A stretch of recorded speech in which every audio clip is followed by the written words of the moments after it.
Time now for the NTV Sports Desk. By NSAA standards, bowling is still in its infancy when it comes to its history at the state level. But that doesn't mean the athletes only picked up a ball just yesterday. But they did pick one up today in the hopes of etching their names in the record books. Starting out with the lone representative from Northwest, it's Jamie Riley in the girls qualifying round who knocks down 9, but gets the last pin to fall for a strike during her second game. She then bangs out a 9-1 spare in her third game, as she'd finished with a total of 476. Just above her in the standings is Tanya Chavez Gutierrez of Hastings, who bowls a 7 before cleaning house for a spare. That worked so well the first time, well, hey, why not do it again? The trio of pins a bit more spread out, but it's going to be no problem for her to finish out that spare, tallying 505 during qualifiers. Next up, her teammate Kaylin Schaefer, showing that strikes are her thing. She bowls back-to-back at the start of her third game, but winds up finishing 39th overall with a score of 570. Addie Jeftcoat, a sophomore from Arapahoe, tic-tac-toes a park of pins for a spare in her third game. She then follows that up with a straightaway spare for a total of 573 on the day. Daisy Gomez of Lexington, a quarterfinalist a year ago, a tough outing in the singles today, starting with an 8-2 spare in her first game. She'd finished strong, though, throwing this strike, ultimately, though, placing in 34th with a score of 585. Jumping into the top 20 now with a fellow Minute Maid, it's McKenna Moats. This strike receives a cheer from the crowd, and rightfully so. Good stuff there. So how about a more impressive throw here where the wobbly tooth falls down at the last moment? She received a scratch of 648. And just above her is her teammate Cordelia Harbison, who cleans house with a strike in her third game. She puts another X on the scoreboard with this slow roller. Listen, doesn't matter how long it takes to get there, it just matters that they all go down. The senior doing one better on the day with 649. Anna Kohler, the lone Grand Islander at state, she cracked the top 15 with great throws like this, knocking down 9 and gets the last one to go for a spare in her second game.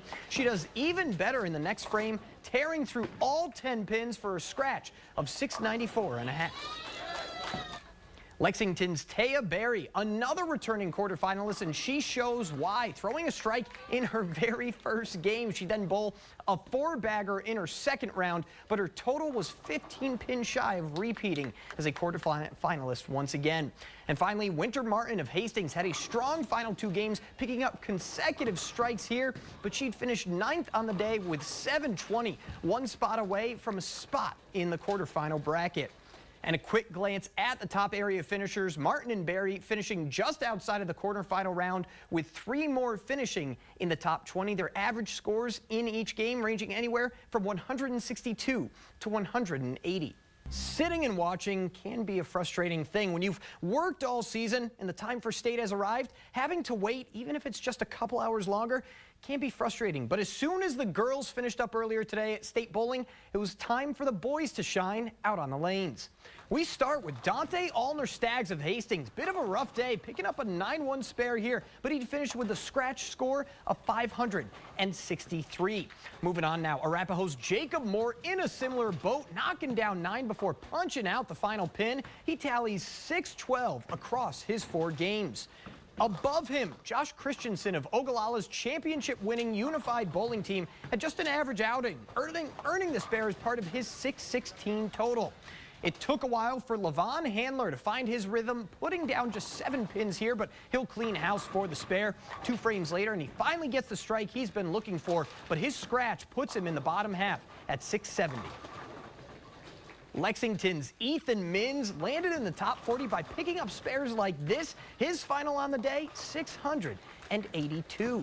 And 2 spots above him is Adam Dreher of Grand Island. Struggled in the first game. This a 6-4 spare with that hidden pin, but he got in the groove as competition went on. The ball spins just right for the strike as he surpasses 700 by 1 pin. Hastings' Ethan Cercelius comes in with a solid 774 scratch. Disappointed by this 7-3 spare, but he'd bowl a strike later in the second game for a much more cheery finish. And jumping into the top 20 with Northwest's only singles bowler, Jimmy Bradley. He was on fire in game 1 and was one frame away from a perfect game in the final round, but he finished 16th overall at 844. Finishing one spot above him, Lexington's Alex Gomez. He picks up back-to-back strikes in his second game, propelling him to a scratch of 845.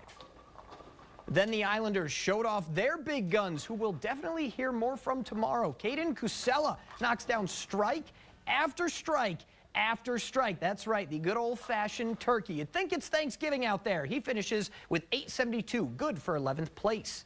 His teammate, Braden Lee, the heartbreaker, he bowled a 4-bagger in his third game and closed out strong in the final round, but just 5 pins shy of making it to the quarterfinals at 886.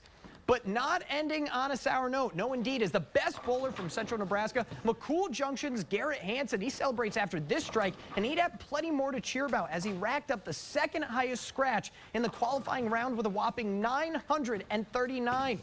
He earns the number 2 seed in the quarterfinals, where those solid strokes just kept on coming as he'd win game 1 by 66 pins and defeat Wayne's Brogan Foot to advance to the semifinals.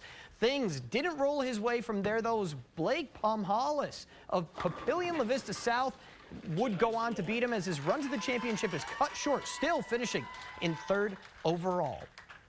And a look back at the boys' top area finishers from that qualifying round. Hansen, a stellar run to finish as the semifinalist. Lee and Cusella showing out for Grand Island. For 16 teams from around the state, they were looking to strike at Sun Valley Lanes on Championship Tuesday. After falling to the elimination bracket in the girls' side, number 2 Lexington found themselves trailing 2-0 to number 6 Seward. Well, Cordelia Harbison giving the Minute Maids some life, throwing this strike to keep game 3 within reach. But the Blue Jays, they respond by putting up back-to-back strikes in the 7th and 8th frames for a more solidified lead.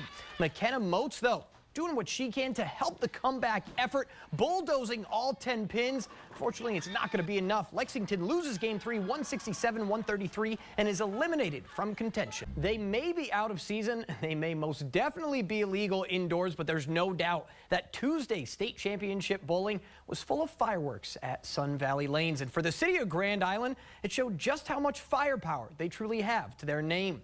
The Islanders, 1 game away from the championship, and this strike from Cusella is going to come as part of a 6-pack that helped them win back-to-back, and sweeping Wayne wasn't in the cards, but Jet Hennings, he powers down a strike late in the 4th game, followed that up with an X from Cusella once more, and 2 more from Braden Lee, and the Islanders, they're going to find themselves bowling for a state championship trophy, winning 3-1. Now we take you to the consolation bracket. Northwest fighting for a spot in the championship, and this game was a thriller. Tyler Salter does enough in the final frame to give the Vikings the lead. Assuming Brogan Footy of Wayne doesn't bowl to spare, he needed 2 but only gets 1. Northwest wins by 3 pins and forces a 5th game. The Vikes then bring their best with Jared Dramsey picking up a strike, as does Salter in the final frame. That championship feeling is setting in as Northwest, they punched their ticket just barely, 3-2, another thriller for them on the day. So it all comes down to this: Grand Island facing Northwest in the boys team state bowling championship. Justice Lam, he starts game 1 on the right foot for the Vikings, tearing through all 10 pins as Northwest, they had the early lead midway through the round. Adam Dreher finds a stroke for the Islanders. That's a strike for him. Then Cody Catawaller feeds off that momentum for back-to-back X's as GI takes game 1 by 10, 192-182. But Lam clearly feeling dangerous in the first frame as he bangs out another strike to start game number 2. And the Vikings say, I see your consecutive strikes, and raise you 2 more. This one from Alex Sundberg as the hot start led Northwest to a victory in game 2. But the Tides turn back in favor of Grand Island. Braden Lee kicks off a 4-bagger in the 4th game to solidify the Islanders' win. Grand Island, your 2022 state champions, defeating Northwest 3-1.